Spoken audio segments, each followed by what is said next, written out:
officially then, welcome to Yin Yoga.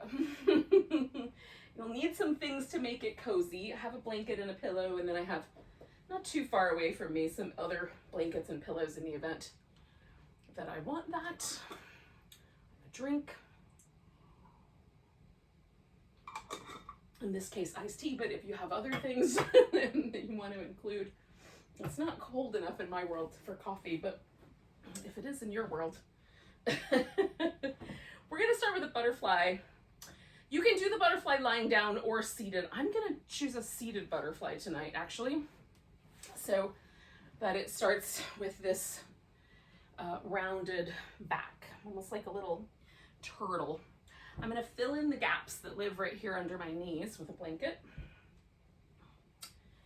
And then I'm gonna build a little bit of a support structure for me to sort of rest my torso on.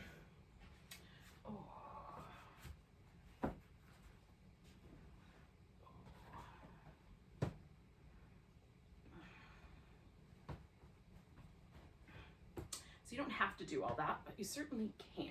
Okay. So once you get yourself sort of in place, and I like to take just a moment, feel, see if I want to adjust the props at all. Sometimes I like a little something underneath my hips to sort of tilt me forward, especially if my low back is feeling sensitive on a given night.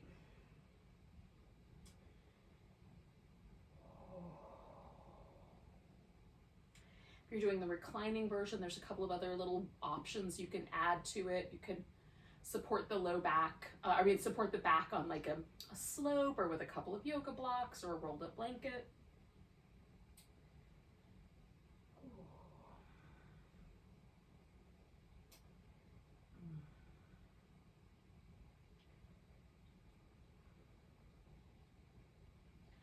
So this is not a practice of holding still, but it is a practice of relative stillness. So there might need to be like an occasional wobble or a little sort of snuggling into the shapes. The question that you just ask yourself is, do I feel fidgety or nervous or like agitated in some way? And if that's the case, you might play with the pose because it could be the pose, but more often it's the mind. And so more of the attention is kind of up in this little frontal lobe, the little problem-solving area of the mind up here, the one that loves to make lists and plan for the future and imagine things that will probably never happen, that sort of jazz. So if you can, imagine yourself sort of becoming more attuned to some of the sensory data that comes, in this sort of more back portion of the mind. See if you can almost imagine yourself sort of seating in the intuitive centers in the brain. This is a trick of attention, largely, but that is the trick. And that's what we're doing, is paying attention. So can we pay attention to the sensory data that we're receiving from the body? Can we pay attention to the ways our nervous system is allowing itself to relax, or that we might invite it to relax through the breath or through awareness? That's the task. So we don't have to hold the body perfectly still, but we're arriving, if possible, in a sense of more stillness than not.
Just have a little bit longer that we're going to stay, a little less than a minute.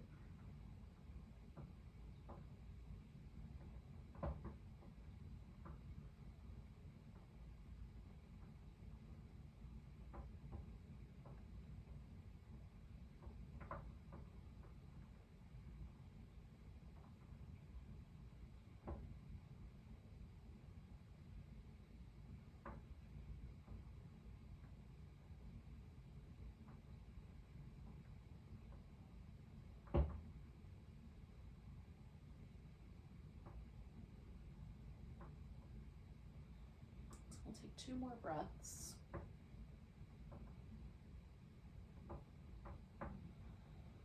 Now, if you're laying on your back, you might want to bring the knees together with your exhale. I'm gonna come up with my next inhale. Trying to sort of expand my ribs with the breath as I come up. It just helps my back feel like it's got some structure to it and a little bit of support. Oh, you can also try coming out with an exhale and kind of hugging in the abdominal muscles. That might give, for me, that supports me like a little bit more in the lower portion of my back. And if I'm trying to sort of support the center section of my back, expanding the ribs works. I mean, again, this might be a trick of my mind, but it does work for me. And then we're just going to take a moment to notice, feel. You might want to move around a little bit. So if you're laying on your back, you can do some little windshield wipers with the legs, or some happy baby, or whatever you may want to do. I'm going to do these little seated, like that feels like a familiar shape. So when I tilt my pelvis forward and do this shape, that feels less familiar in this moment. And the tissue is still kind of more friendly to the shape I was just holding. So as I move around, that will even itself out, and that's when I'm gonna kind of arrive in the next pose. So we're gonna do a seated pose. It'll be kind of a dragonfly, but you have some options for bending a leg. But again, take your time. So like for me now, this and this feel pretty much like even in terms of the intensity of it.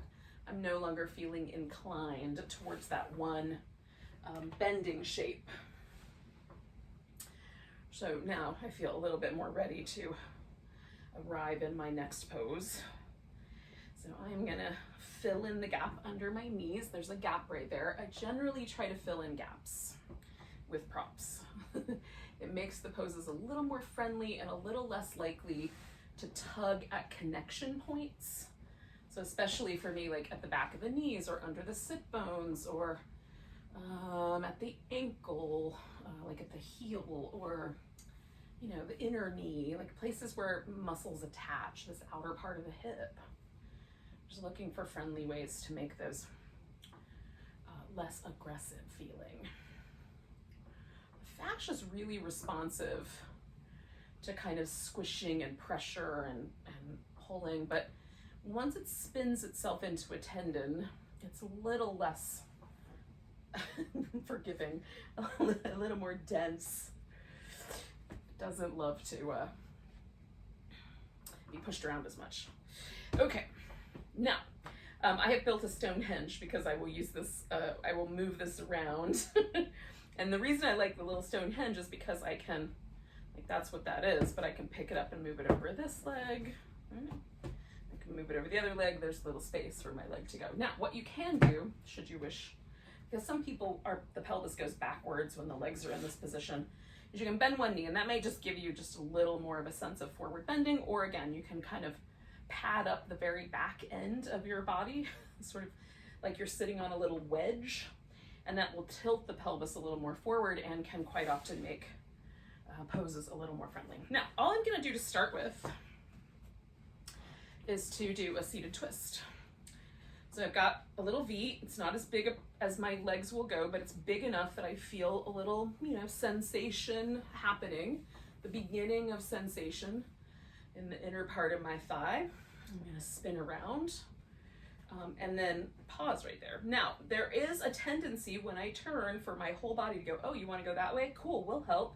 And then I tilt off the pelvis. I'm exaggerating, but that happens in a little kind of a smaller level. So once I get around here, I'm trying to find a more stable pelvis. All this does is it pushes the twist higher up into my back. And that's where I want it. But if you don't mind, if you want your hip to help you, you can even slide one hip a little forward. And for some people's lower backs, that might actually be the right answer. So feel out, like, what are the parts of your body that want to help you with the twist, and what's the right amount of twisting? Sometimes I turn the head the opposite way.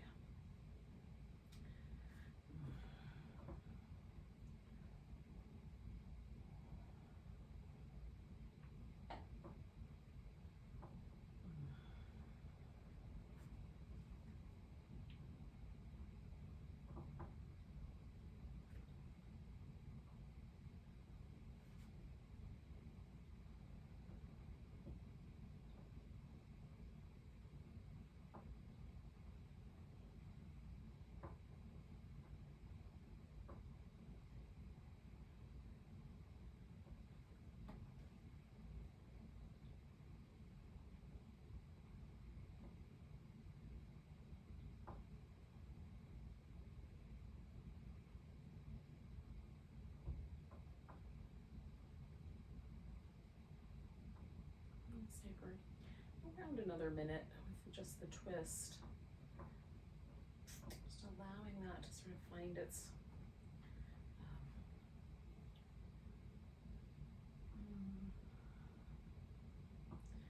most like center generated expression. Hopefully that makes sense. But rather than trying to force myself around with my arms, I'm trying to feel like I'm generating this twist from right down the very core of my spinal column. So I'm trying not to push myself around with my arms too much, right? I've got the blocks for that.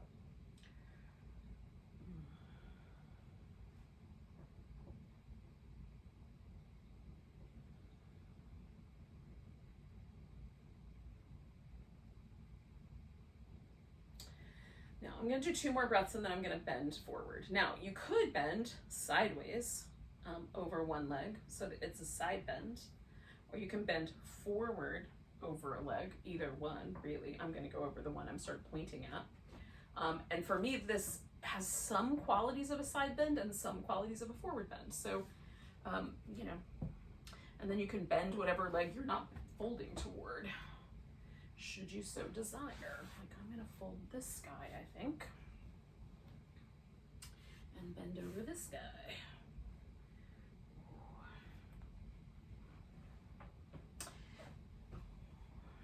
So this gives me like a little bit of inner thigh, a little bit of hamstrings, a little bit kind of through the calf muscles, right in the sort of deeper belly of my calf. I don't really feel it all the way down, but right in there I do. And a little bit of glute. If I side bend, it's a story about my spine and my side waist and that sort of thing. So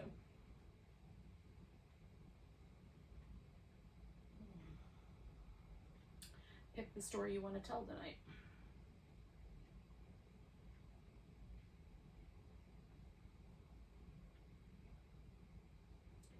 If you like both stories, I'll give you a little halfway mark and you can switch.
that's your halfway mark.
So I'm going to take a nice big breath.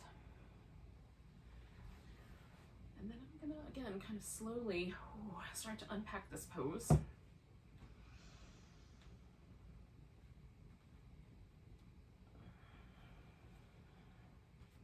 We are going to, of course, do the same thing, but on the other side. But before I get to that, I'm going to give myself just a little movement, a little bit of kind of a, you could lie down, you could move around, do some kind of fluid, shimmy kind of things. I'm going to just pause for a second. Forward bends take me way down, deep inside. The kind of inner cave system. So it takes me a second to re-emerge. And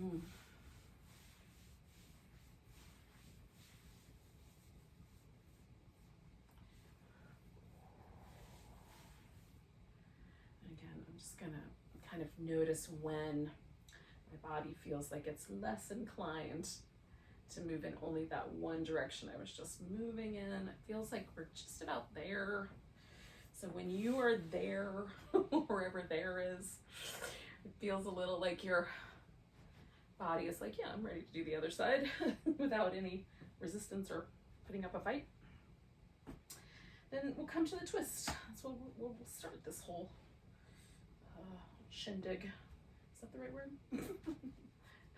Experience? That might be the better word. I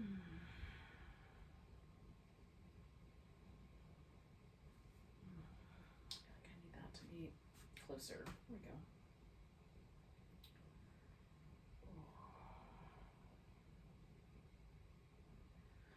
I'm trying to pay attention to any of those little, compensatory patterns. My back does not quite twist the same radius. Range of motion might be a more appropriate term, but anyway, it doesn't quite have the same range of motion going to the right as it does to the left. So my hips are more inclined to compensate on this side. So I'm just checking in for those little compensatory patterns. So one of the things that I think yin yoga can be really useful for is unwinding some of those patterns, because we're not moving in habitual ways. sometimes with flow yoga, and understand I love all yoga forms, flow yoga included, but sometimes I find myself falling into habits a little bit more when I move a little faster. So at least with the slower poses, I have a little bit more time to really notice those patterns, notice when I'm kind of trying to use other body parts to compensate for a lack of mobility or a lack of range of motion or whatever it may be. So it's one of my favorite things about it.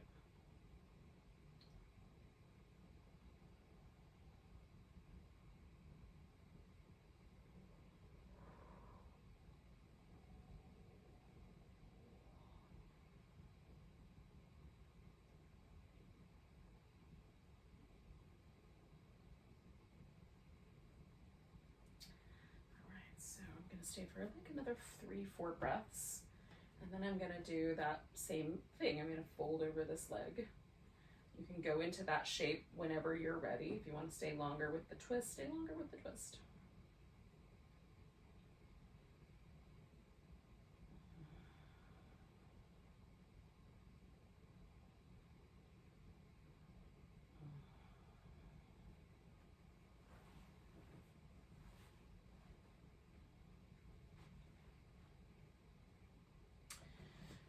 Helpful to kind of jiggle around, make little changes. If one side's a little different, you might need a little bit more props, or you might need the props a little closer, a little farther away for that side.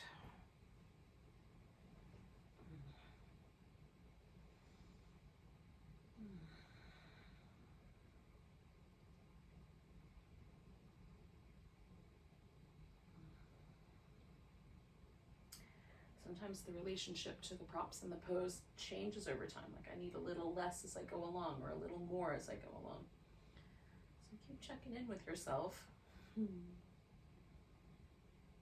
Especially if, like me, your mind is prone to wandering off into dreamland or just making stuff up. If I leave it alone for too long, it goes tripping off down the lane marked with the street sign utter nonsense. Following little thought butterflies right on down the road.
So we're about at that halfway mark. If you want to switch anything up.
So I'm going to take a couple breaths.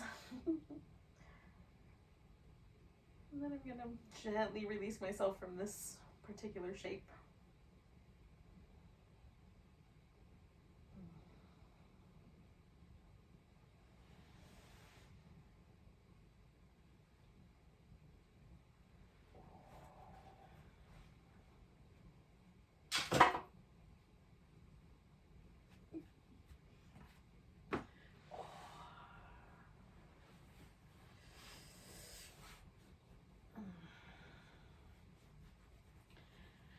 I'm just going to kind of give myself a little space to jiggle around, kind of move, notice, so that just kind of find that spot where it feels like the pose kind of washes out, or my body kind of releases the shape that I was just holding a little bit more completely. And then we're going to kind of switch gears. So we've been doing these maybe side bends, maybe forward bends. We're going to do some things that are a little more in the back bend category of things, although you can make them a little less or a little more of that. We'll do a lunge. We might do a half saddle. You can also substitute a cat pulls its tail for that, or a side lying dancer. And then we'll also do some variation on a swan, which you could do the swan, or you could do a square. There's a couple of different possibilities, so you'll find the one that works best for you. All right, so I'm feeling like another couple of breaths, and then I might do some little cat-cow shapes, and then I'm going to bring one leg forward. So that's where we're going to meet up. You can do whatever little movement pattern you think would be nice. Add some extra padding under knees or ankles or tops of your feet, or any body part that might be a little vulnerable as we go along here.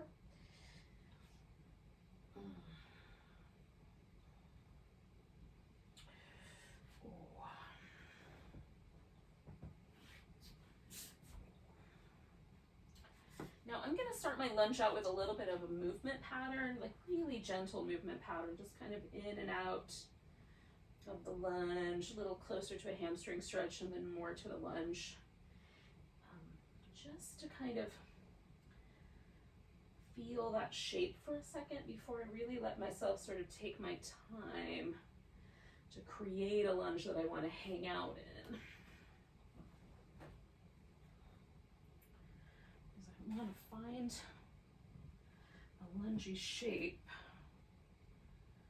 that feels like I can feel the stretch sort of coming all the way up through the center of my body, but not in such a way that feels really harsh right at the front of my hip. I'd sort of rather find a little bit more of a kind of a sense that the center, like the bowl of my hip and part of my lower back is sort of participating in that. Now, if I kept my hands on the floor, this would be a little closer to a forward bend. Propping myself up makes this a little closer to a back bend. Again, if you you can do some extreme versions of it that make it even closer to a back bend, but I'm not clear. I'll let you figure this out. I'm not clear they're a great idea for this kind of practice. Less is more often. Slower, a little more mindful is generally more here.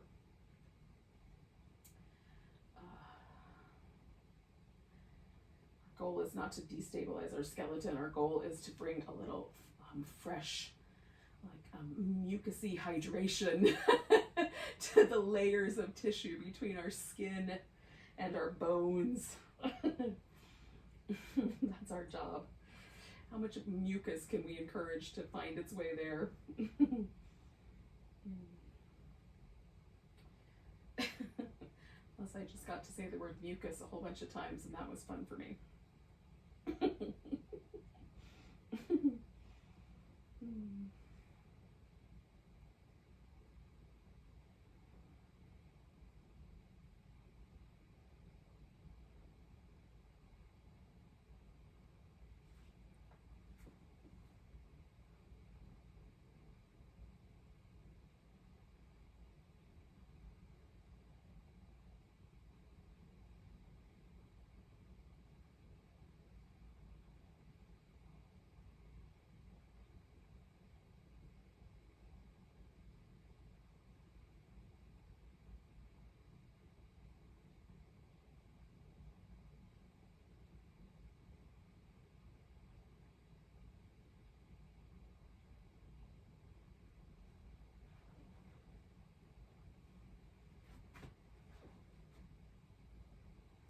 stay for about another minute.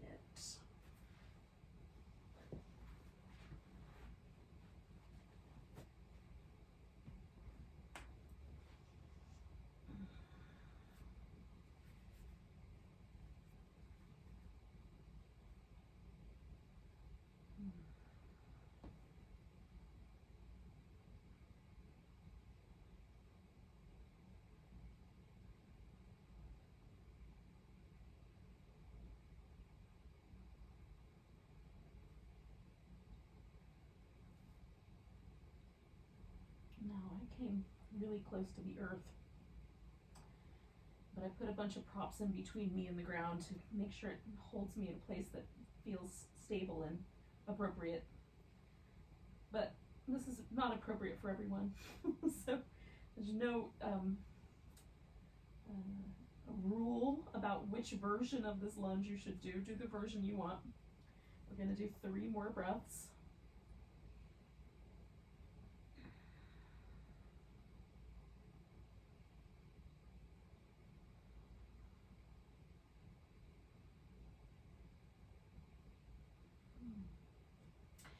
Now I'm going to convert this into a half saddle, but the other possibility is some version of a side lying or laying on your back kind of pose. So we're aiming for sort of front of the thigh and the front of the hip. That is the goal, if that's the right word, for the half saddle. Is the quads, or the sort of muscle, like anywhere there's a bunch of muscles touching each other, there's a bunch of layers. So we're after the layers, right? In this sort of central area particularly. If it feels really sharp at your knee, or it feels really sharp up here at the top of the front, pelvic bowl there, then you might want to back off. I have a pillow under my hip. I'm leaning back just a little bit because as soon as I lean back a little bit, I feel that stretch. Some people will need to recline all the way onto their back, or they might put a pillow under their back and recline back all the way. To do this laying sideways, you can roll onto your side and reach down and hold onto your foot with a strap or with your hand. The cat pulls its tail is a little more of a twist. So side lying dancer is just roll onto the side that's the leg is long and hold this foot. And then cat pulls its tail, you roll the other direction. So you roll onto the side with the bent leg and you reach back and hold kind of across. So you're going for the opposite leg. I think me and this rubber tree are really intimate right now. Hi, buddy. In any case, I don't want to bug his forest here, but hopefully he'll let me in just a little. So the cat pulls its tail has a bit of a twisty quality to it. Side lying dancer, not so much. So if you want to do one of those instead, certainly do that. You can do some, more supported version of this. If your foot nestles in really tight against your hip, you're going to be more inclined to lean back. If you're like me and that foot is not going anywhere near the hip, then a little more of that. I lean a little to the diagonal just so I kind of line my hip and my knee up, which is why I'm kind of leaning toward one arm here and a rubber tree. Sorry, bud.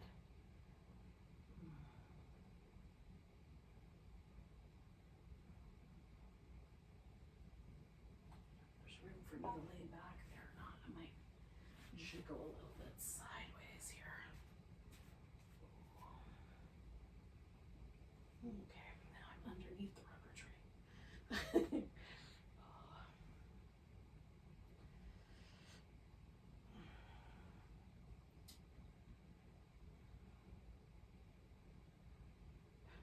I know people who name their plants. I've never named my plants. I've just always called them like friend and buddy and cutie, names of terms of endearment.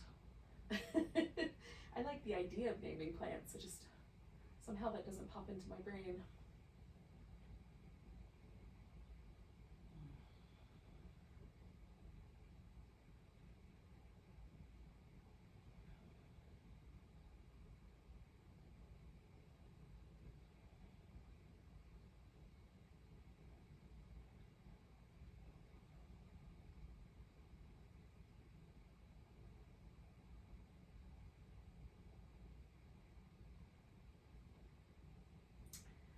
we're gonna stay with this guy for like around another minute. It's probably gonna be a little less than that.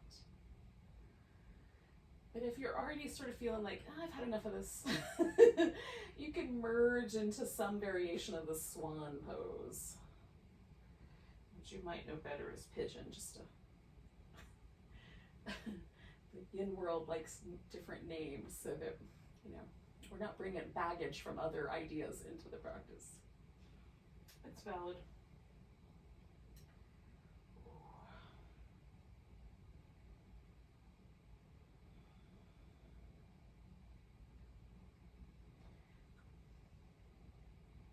I'm not going to do it just yet, but in a few breaths I'm going to merge.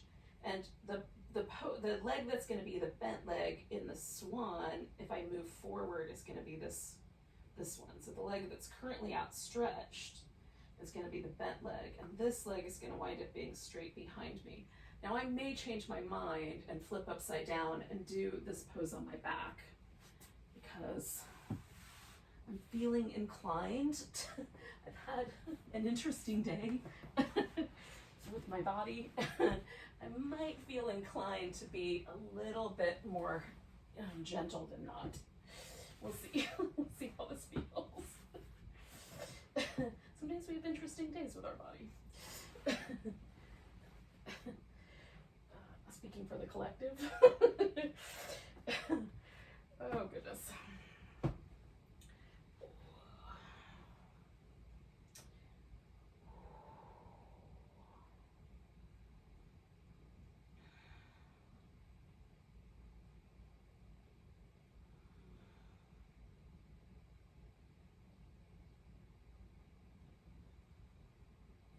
So if you do decide to do it upside down, you have two options with the upside down version.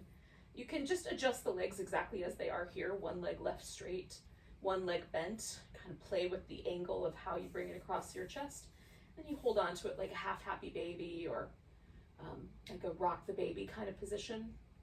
The other option would be a seated version of either the shoelace or the square pose, where you layer one leg on top of the other in a seated pose. And that's it's going to hit like some of the same target areas in the sort of outer hip, and for some of us it's just friendlier on the joints. So choose appropriately for yourself.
About halfway through.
inside of that last 45 seconds or so with the pose. So at any point, you can decide to release yourself from the shape, and then we're going to spend like a minute or two with whatever releasing pattern feels nice to you. I'm probably going to stretch out on my back like a big old star.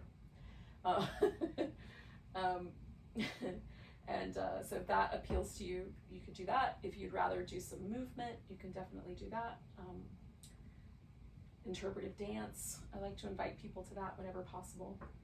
I'm going to do 2 more breaths.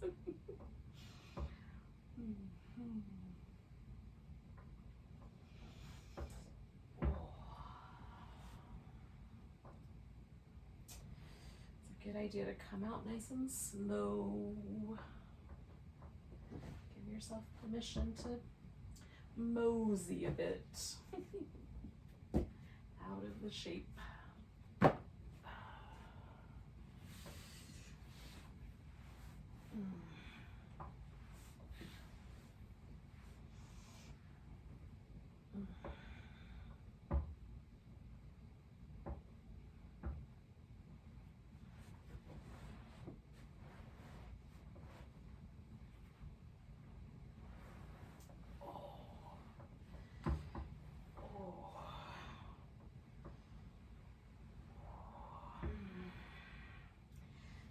Maybe my favorite part of yin, actually.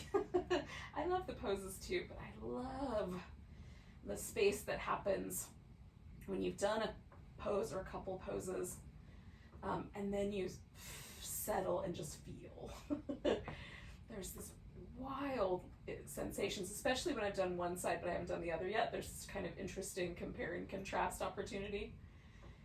And sometimes my tissue feels like lighter, effervescent, a little like spacious.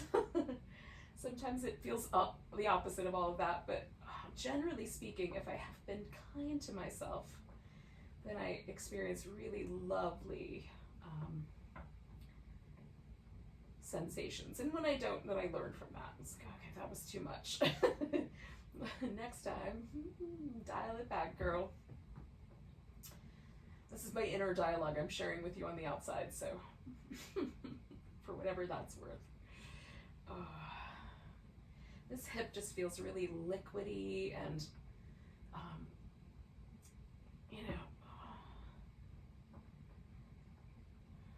soft. It feels soft, not in a bad way.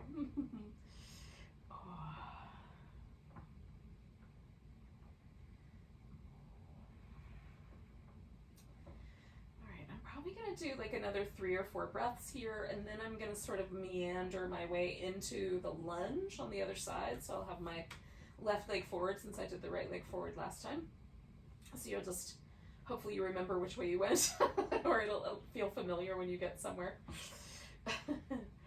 So if you want to stay longer, you just want to meander a little, take a little bit more time with getting to the lunge, you can, of course. Just work with timing that feels nice to you. One of the things I always notice is that the time I spend laying in between feels like it goes faster than the time I spend in the poses. I'm not sure why that is, but it does feel that way.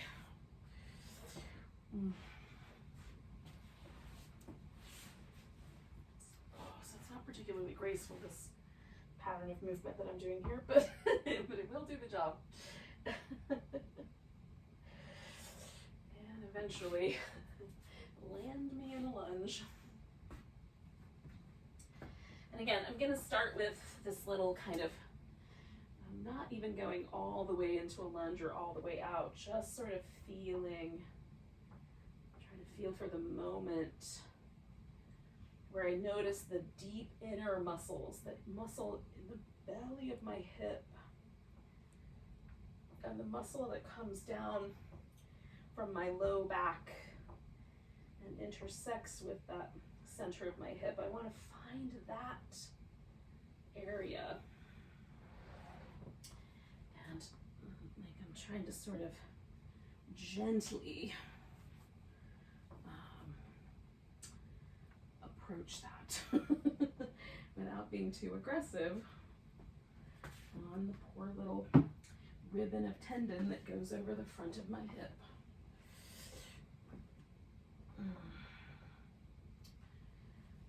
Because these muscles are deep, like it takes a little bit of time for me to sort of palpate them with my awareness to really get in there and notice.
So I'll stay for about another minute.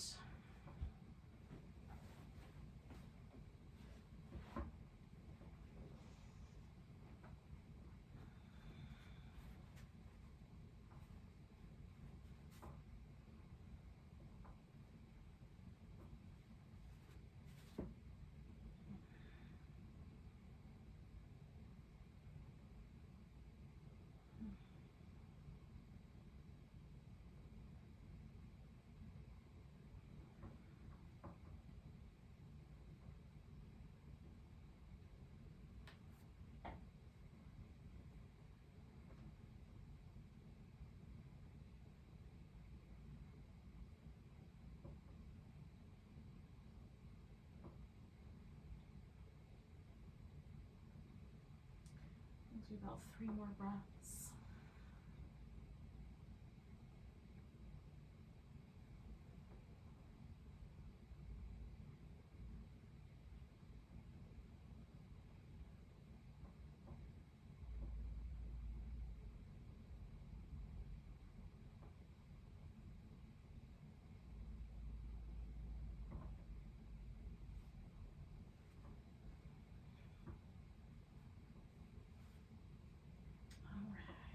Transform this eventually into my little half saddle here.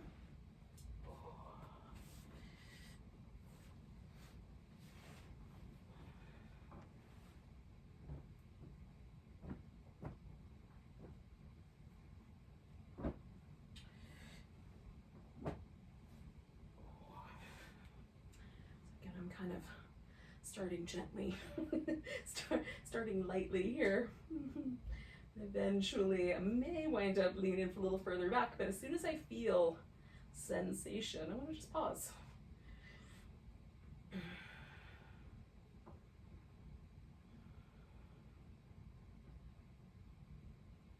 Try to relax, unwind any tension from my jaw or around my eyes or temples.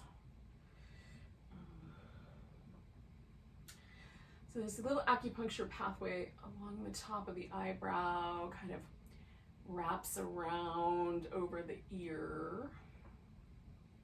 Some of these are related to a meridian called the triple burner, triple warmer, which is related to the sort of regulation between fight or flight and parasympathetic nervous system. It's in the ability for it to switch between the two easily, smoothly. And then there's a bunch of parasympathetic nerves that get kind of close to the surface, right in this little area between the eyebrows and around the eyes, And I do notice sometimes that there's tension right there or right over along the outside of the eye near the temple. When I feel like when a pose is a little too intense, it'll gather a little tension there, like my nervous system is trying to say, are you sure, dude?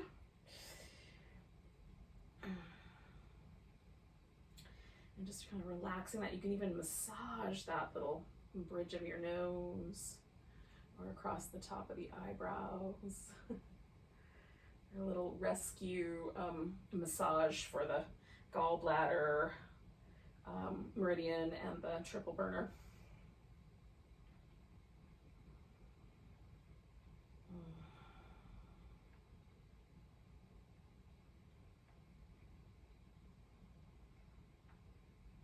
Gallbladder meridian has, in addition to just being somehow related to the gallbladder, it has emotional, so all the meridians have like emotional associations or, associations to the sort of way that we feel as well. And the gallbladder is this kind of the difference between feeling content and settled and stable and feeling grouchy and irritated and entitled. So sometimes I think our society has like a little bit of an out of balance gallbladder, like collectively. So the more we can do to balance our own, the better. We're gonna stay for one more minute, kids. With or without a balanced gallbladder meridian. Again, anytime during this time period you can slip out of your pose, give yourself a little space before journeying into the next one.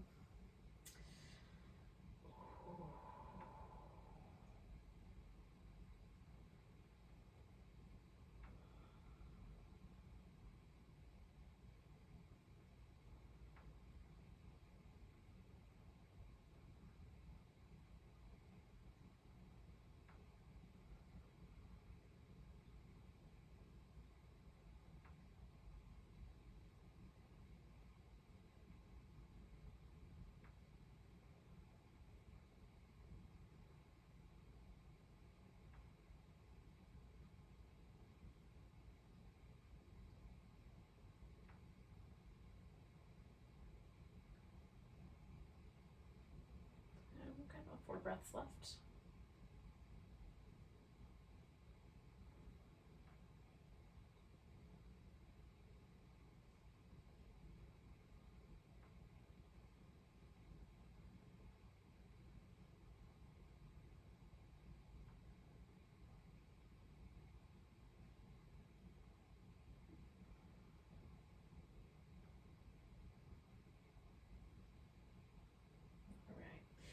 So again, I'm going to kind of meander this into my swan, nice and gently and a little at a time.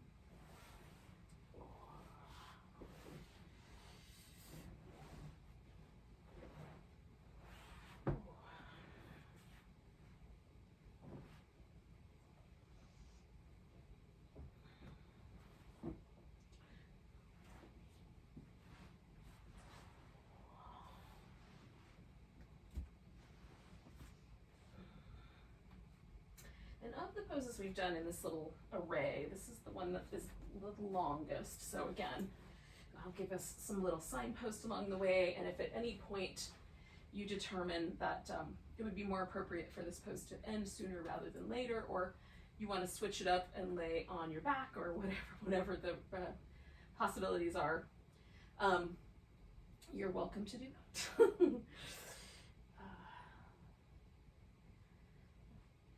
Been doing yin yoga for a long time and I love the longer spaces, but some days I like the 2 or 3 minute poses more, so adjust as needed.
reaching that halfway point.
So we're inside that last minute. So again, this is that time period where you might be like, I think I'm done.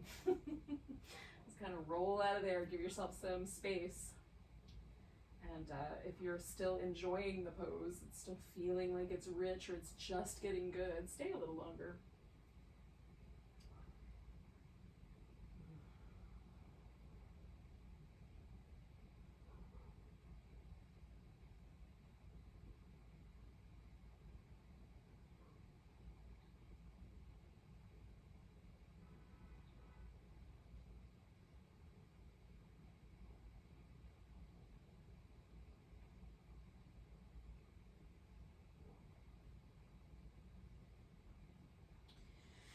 So I'm going to take a nice big breath and gently release the shape.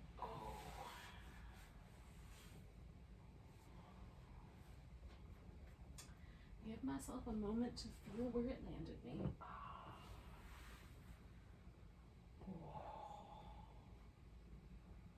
And then I'm going to chat you guys up. I'll let you feel your thing, but then I'll tell you what we're going to do next. So you have both pieces of information. All right. So what we're going to do next is like some form of a inversion and then relaxation. Those can be the same thing for the whole length of time. If you do like legs up the wall or legs over a couch or over an ottoman or whatever you've got handy.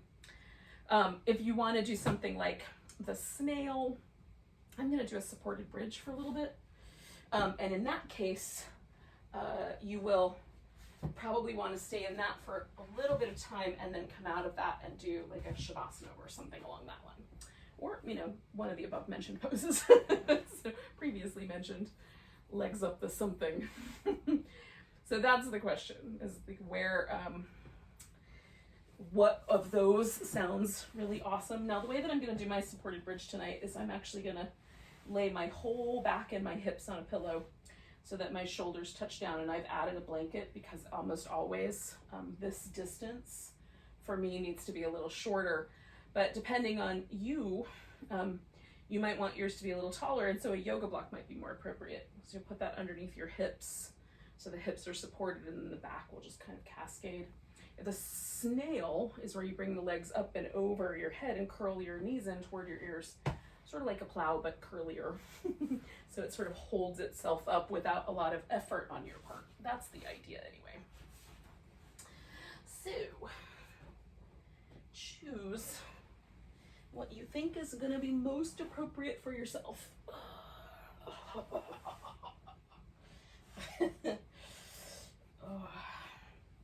Now I'm probably going to keep my feet on the ground, but I might let one leg straighten for a little while and then the other. Yeah, that feels actually pretty nice. So I'm just trying to monitor how much of my low back is in this pose at any one time. Sometimes I like both legs, and sometimes that is a much deeper back bend for me, so it's a little bit spicier. So just one leg at a time feels like a little more manageable for my lower back. So depending on your lower back and the proclivity it has for bending backwards or not, some people have a more easily accommodating spine in that direction. My spine loves to bend forward, but has some concerns when it comes to back bending. It would like me to go gently into that. It has, you know, voiced its concerns with HR.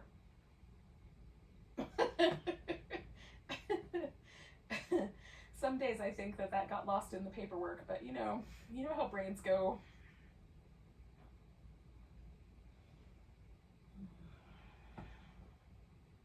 So we're going to work with like another 2 or 3 minutes worth of time here.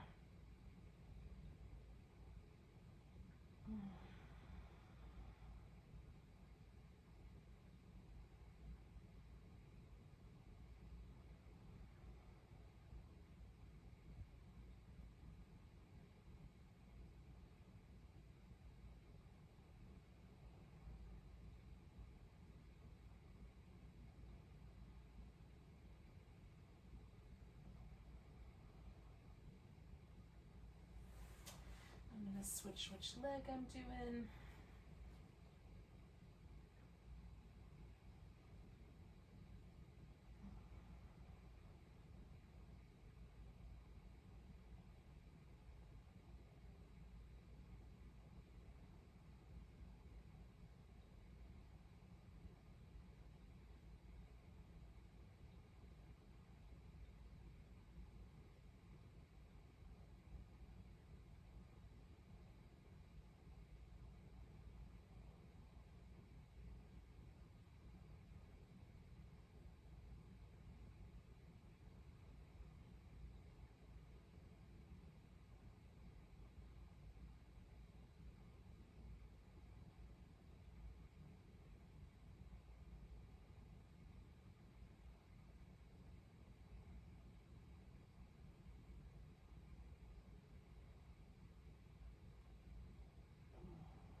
Stay for probably like another 30 or so seconds, and then I'm just gonna kind of roll to my side, adjust this pillow so it's underneath my legs, and roll back so I wind up in Shavasana when I'm done with all that.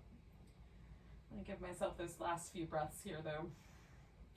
There's still a really nice sort of sensation happening in this middle of my hip that I don't want to abandon just yet. But whenever you're ready, transition into your final relaxation if you're not already there.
It's still way too warm at my house these days for blankets, so I am keeping my Shavasana sort of, free of those kinds of things. But if it's a little more opportunity to be snuggly at your house, it can feel really comforting to cover the body for the last pose.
All right, yogis. Let's take a moment and notice your breath again.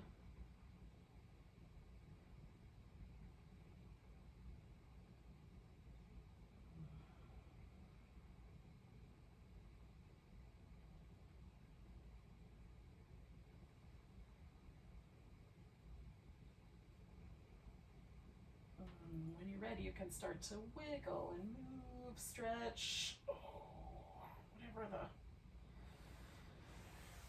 the nice sounding or feeling things would be. We'll meet up in a seated position in a bit.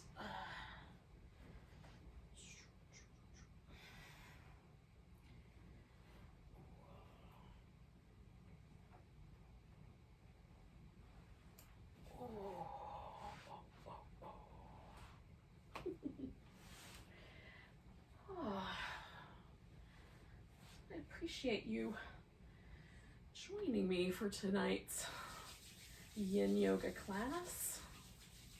A deep exploration into our hips. Hopefully you found nice things in there. Let's take a nice big breath together. Nice big inhale. And a sigh. Namaste, friends.